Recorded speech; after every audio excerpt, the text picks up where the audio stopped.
Durant, that's a tough shot. Ow, good board. They're going to go. There's no timeout here. You got to find Tatum. Brown. 5 seconds. Passing, Smart. Looking, 2 seconds. Tatum, layup, good! Holy crap! Jayson Tatum. Yo! Yo!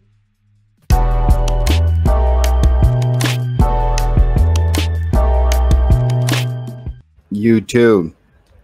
How's everybody doing? Jags to Riches, James Peters.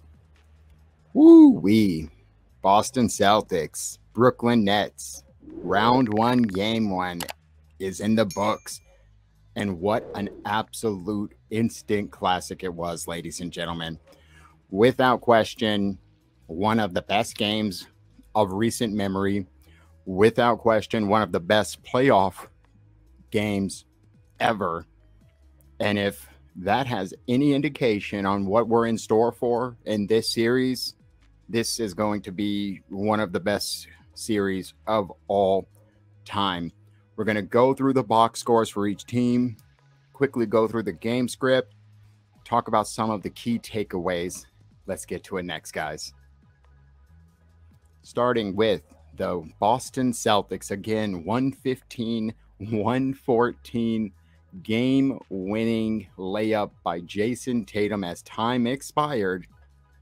31 points, 4 rebounds, 8 assists. I believe 7 of those 8 assists came in the first half. 9 for 18 from the field, 3 for 7 from the 3, 10 for 12 from the free throw. He actually was cold to start the game. I remember actually during the live stream watch party, shout out to Bobby and Be Smooth, Celtics Corner, we actually did a pregame show, and then we literally did a watch party for the entire game with the members in Discord and actually live streaming on Celtics Corner as well. It was awesome. Shout out to you, Bobby. But looking at Jayson Tatum, like I said, 31 points, 8 assists. There was a point early in that game where we were talking, and it was like, I think in the first quarter, he was 1 for 4, 1 for 5. He only had like 4 points. It was a slow start for him, Jalen, actually for all of them, Kyrie and KD. Everyone pretty much started off slow. And I contribute that mainly to the fact that this is two teams that had a week off. So game 1 of the playoffs and back and forth, I think nerves, a lot on the line in this game when you really think about it. But looking at his partner in crime, Jaylen Brown, 40 minutes, 23 points, He was a plus 10, 9 for 19 from the field, 1 for 4 from the 3. He had 5 rebounds, 3 assists, 4 big steals, and 2 blocks. Al Horford, who in my opinion, was an absolute hero. There was heroes all over this game. Man, that's what the playoffs are all about. But they don't win this game. They don't get close without Al Horford. He was spectacular. And the fact that this man may have to go through a playoff run of Kevin Durant, Giannis, Joel Embiid is just insane. And if how he did defensively against KD is how he's going to be moving forward, I like our chances. 20 points, 15 rebounds. He was 8 for 13 from the field, a perfect 2 for 2 from the 3. The defensive play of the game with him and Marcus Smart on that trap Kyrie Irving, we'll talk about that. But just his overall effort on KD. KD was cold, man. He was ice cold. He's obviously don't let the stats fool you. Like what Al Horford did on him defensively, the game plan, and those shots KD did hit were very difficult. So Marcus Smart, wow. As incredible as Kyrie Irving was with his performance, the fact that it's just him and Marcus Smart, you're talking about the defensive player of the year, arguably, and then just one of the most special offensive talents in the world. This is NBA, man. This is what basketball is all about, man. Marcus Smart, 20 points, 7 rebounds, 6 assists, 2 steals, 8 for 17 from the field. Like I said, making Marcus Smart steals and plays, and him and Al Horford with that trap, and then that assist, the game-winning assist to a cutting Tatum. And it's like, trust us, man. Marcus Smart, he wanted Ime to trust him. No timeout, and instead of shooting a 3, which I believe we will all agree, past Marcus would have shot that damn thing without thinking. Instead of shooting it, He does a play-making drive, the pump fake drive, and finds the cutting superstar. I mean, if that is not a point guard, like I said, the old Marcus, you all know, I'm not talking shit here. He would have shot that and not thought twice. Not today. He pump fakes and makes the smart right play, and it led to a game winner. Incredible. Incredible. Showing some love and respect to the opponent. Kyrie Irving was sensational. We're going to spend a good amount of time on him in this video. And as much of a pain in the ass as he was special. 39 points, 6 assists, 5 rebounds, 4 steals. 12 for 20 from the field, 6 for 10 from the 3, 9 from the free throw. I'm pretty sure he had 18 of the 39 in that fourth quarter. He's pretty much single-handedly kept this team in the game and pretty much brought them back. It was, I believe, the start of the fourth quarter. We had near double-digit lead. I think it was a 9-point lead. And then all of a sudden, Kyrie Irving back-to-back threes. And it's like all 2 minutes or a minute later, it's a 3-point game. It's like, holy shit, what the hell just happened? So that's how he is. That's what he is offensively. But, I mean, like I said, Kyrie versus the world, man. It was him versus Celtics fandom, flicking people off, you know, doing his little crybaby shit, his little, you know, it's just, he was really feeling himself in that game, and he could feel the tide was shifting, and we'll get into all that. Kevin Durant was ice cold. Ice cold. He still had 23 points, 4 rebounds, 3 assists, a steal, a block, but he had 6 turnovers, 9 for 21 from the field, 1 for 5 from the three, excuse me. And like I said, he was just making those turnovers. He's just bad passes. Bad shots, difficult shots. I mean, it's Kevin Durant, so obviously he's still going to make some of them. But, I mean, the job that everyone did on him, from Grant Williams at the start to Al Horford to, I mean, they did an excellent job defensively on Kevin Durant. If you look at the rest of the starters on them, not really too much from any of them. Drummond got, you know, he had 8 points, 4 rebounds pretty early on, but he had 4 fouls in like the second quarter and pretty much sat. Claxton and Dragic were very hot for them, both off the bench. I mean, you had, you know, Nick Claxton, because Drummond was in foul trouble, 31 minutes. But Poppy Solo joined us the other day, a big Nets fan, and he spoke very highly of Claxton, and he was, you know, he was on to something. Very switchable, good defender, 13 points, 8 rebounds, 3 blocks. He was excellent for them, actually. I would honestly argue that, with exception to Kyrie, he might have been their second best player, but then again, so maybe could have Dragic. Dragic off the bench, 26 minutes, especially in that first half. There was a stretch where he was like 6 for 7 from the field with, like, you know, 12 points. He finished with 14 points, 5 rebounds, an assist, and a block. I mean, but again, absolute back and forth, just slugfest, guys. I mean, an absolute a battle. An absolute war. Like, going through the game script briefly, for example, at the end of the first quarter, 28-29, 1-point game. Going into the half, 61-61, tie game. Now, the third quarter is when the Celtics would open it up a little bit. It was a big quarter for Tatum, and we would end up going up 85-96 heading into the fourth quarter. Now, I think the biggest lead was 15 or so at some point in that stretch, but heading into the fourth quarter, like I said, this is where the madness would basically begin. As I mentioned, they had a 9-point lead. All of a sudden, 2 minutes into the fourth quarter, it's 95-98 because of Kyrie with his back-to-back threes. It was pretty much on at that point. I mean, it was on, barn burner, stressful as shit, you know, on the edge of your seat. Katie would hit a 3, pretty much give them the lead with about 8 minutes left.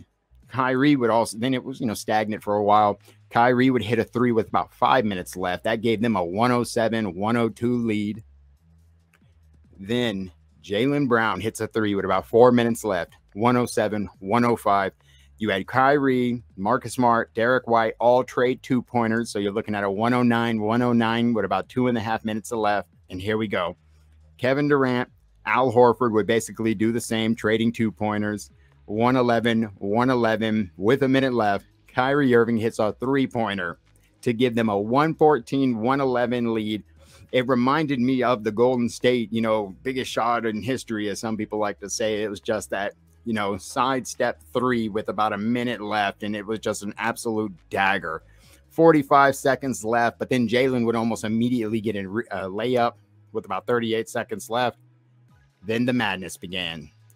So you've got Kyrie Irving, who, like I said, 18 points or something along those lines in that quarter, was hot. He's trying to make a play. He's not giving up the ball. He dribbles, drives. Al Horford comes. They double. Finally, we had been screaming double Kyrie for so long. Ime did not do it. Finally, he doubles. Al Horford, Marcus Smart, clamp him up, force him to pass. He passes it to Kevin Durant. As the shot clock's expiring, so KD has to shoot up a very heavily contested three-pointer from Jayson Tatum, misses it. I believe Al Horford rebounds it. Derek White pushes. Derek White gets it to Jaylen Brown. Jaylen Brown starts to attack. He had Kyrie and Dragic on him, so I thought he was going. As he starts to attack, pulls off. Then obviously the middle is kind of, getting clogged up at that point. So he starts to attack, finds Marcus Smart, a cross-court pass. Marcus Smart gets it. There's about 3 to 4 seconds left. He pump fakes, and you could tell Curry and Nick Claxton didn't know how much time were left. They both jump and pump, and they go hard for the pump fake. Marcus Smart, Nate Robbins right up and under them. And like I said, there 3 seconds left. When Marcus caught it, I thought he was chucking that three. Didn't. Pump fake, up and under. KD was frozen. KD was at the top of the key, right? And because he thought Marcus was shooting, he was stuck. Jayson Tatum cuts back basically behind KD.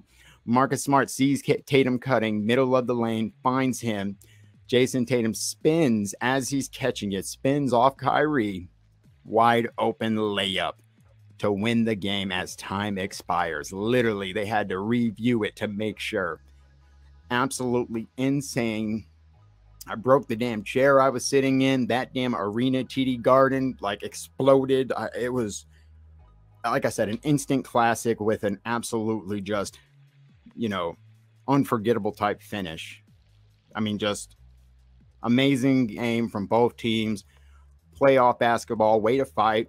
I mean, it was sloppy. You could tell, like I said, they've had some time off. There was damn near almost 20 total combined turnovers in the first half alone. There was 30 total fouls in the first half alone.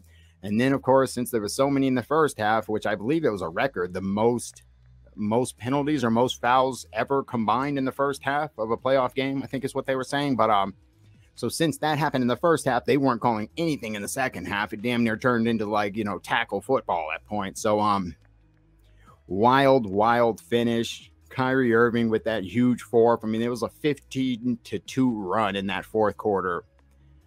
And to me, some of the big performances, but one person I didn't mention was Daniel Tice. I thought that he was a liability this game. He really did struggle. I think what he finished with 4 points, something along those lines, but it was his defense. He had 4 points, 4 fouls, 6 rebounds, 1 for 6. But it was him in the pick and roll. It really concerned me. It was the drop coverage, that pick and roll, not stepping up and letting Kyrie Irving just destroy them. It's like, what are you doing? Step up. If you give up a blow by, it's a 2-pointer. That is fine. And he just kept letting it happen. His pick and roll defense was off. They really need to work on him stepping up. But otherwise, Kyrie Irving versus everyone, the fans. Look, he the day before comes out and is like, I want to move on. I want everyone to get along. Let's enjoy the memories. And then the next day, it's like, he's flipping people off, excuse me, F you, giving them the bird. I mean, doing that whole, and it's just, he was feeling himself so hard, especially you could tell because he knew they had the momentum during that 15-2 run. That's why winning that game is so sweet, because it's just like oh, you wanted to give us the finger? How about that? So what irritates me, and a lot of these basketball players do this, it was the post-game presser where he's talking shit, and he's like, oh, people got to keep that same energy. If you're calling me this, and that, and I agree, I would, but then he starts talking about, but then when I check them and I look into their eyes to see if they're about that life, that usually they ain't. Where I come from, I am so sick of hearing that shit. These basketball players are like these rappers, like that talk this shit in this persona. But then how many videos of those rappers do you see online when real shit happens and they run up on them and they're running down the damn street for their life? Because they're not really about that. Kyrie, where you come from, when have you ever been hungry, bro? When has your account ever not have money in it? When have you ever had to catch a bus somewhere, bro? Your dad graduated from Boston University with a degree in economics. He played multiple years professionally in Australia where he averaged 30 points a game. You were a high school phenom, basketball. That's age 14, 15, 16, 17. And but guess what? By the time you're 17, 18, you're committed to Duke. By the time you're 19, you're a multimillionaire. The fuck? Really? You've struggled? Stop it. Life doesn't even it doesn't become real until you're in your 20s, dog. Like let's be real. Shit gets really like cranked up when you're in your young mid 20s.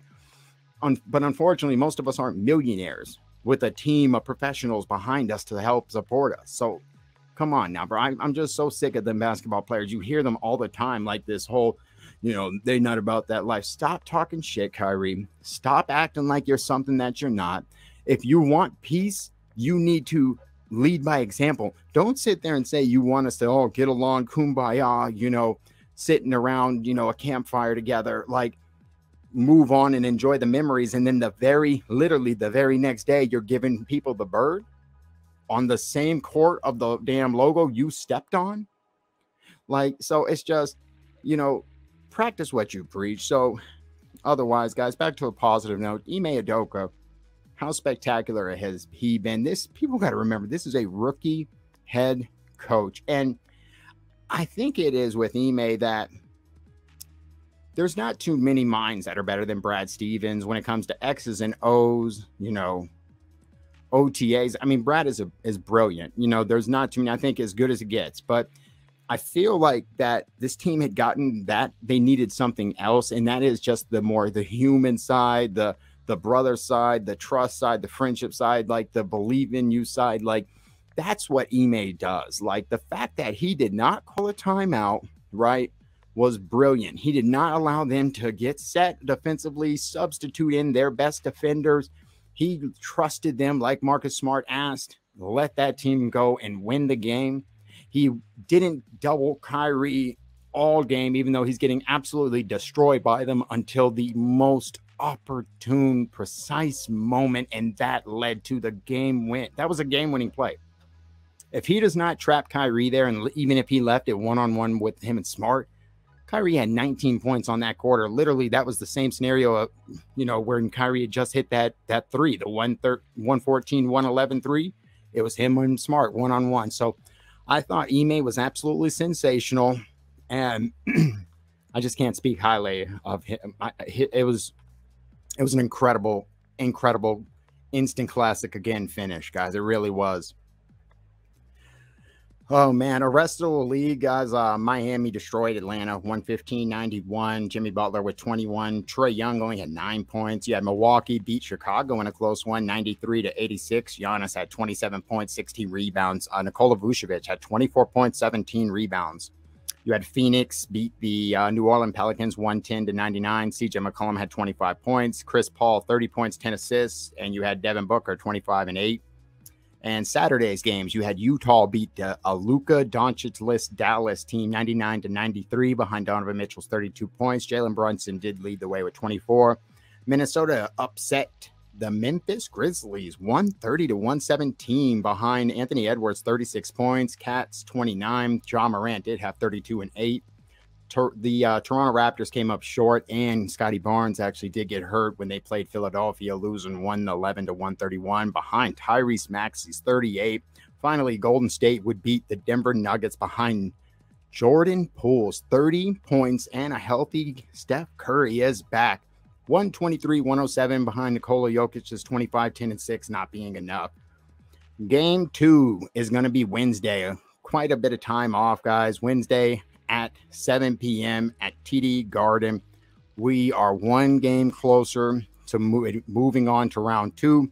One game closer to Robert Williams returning.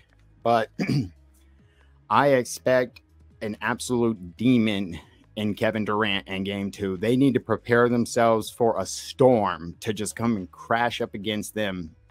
Expect Kevin Durant to put up a 40 to 50 piece performance and an absolute revenge redemption. Almost, it's a must win for them. That is why this first game was so important. We mentioned it not necessarily being a must win, but it puts you in a situation where game 2 for the loser almost does become a must win. Because if we would have lost that first game and then Brooklyn somehow wins game 2 and you go 0-2 into Brooklyn, I mean, that's hard to bounce back. But now we have a little bit of breathing room. We still have home court advantage. And if we win this next game and go up 2-0, we are cruising in a very difficult opponent and picking up some valuable lessons right now to move forward with throughout the rest of the playoffs. If you haven't gotten a chance, guys, go see me and Bobby's immediate reaction yesterday. Like I said, his reaction was absolutely, and actually, you know what? Yeah, it was awesome, man. In mine, like I said, I'm sitting here screaming, chair gets broken. Like I couldn't believe it. I could not believe that's how that game finished, man. But again, thank you all so much for your time. NBA playoffs are back with an absolutely incredible start. Shout out to my girl, Bri Marie. If you didn't get a chance to see her, she actually, joined us live from the game. She was in there like a VIP. She had our guy Jack Bienvenu. She was in there with Brian Scal and some of the other NBC people. And after the game, remember, Bri actually used to work for NBC Sports Boston. She was actually there in the post-game show. You could see her right behind Brian Scalabrine. Shout out to Bri getting lit. I guarantee, Bri, that place must have been insane, wasn't it? But again, guys, thank you all so much for your time. If you have a Brooklyn Nets fan, I want you to give them a call. Just check on them, make sure they're doing all right. Poppy Solo, you all right, bro? So much for that, all that TikTok, the Nets in 4, right? Jags to riches, James Peters. Take care, guys. See you Wednesday.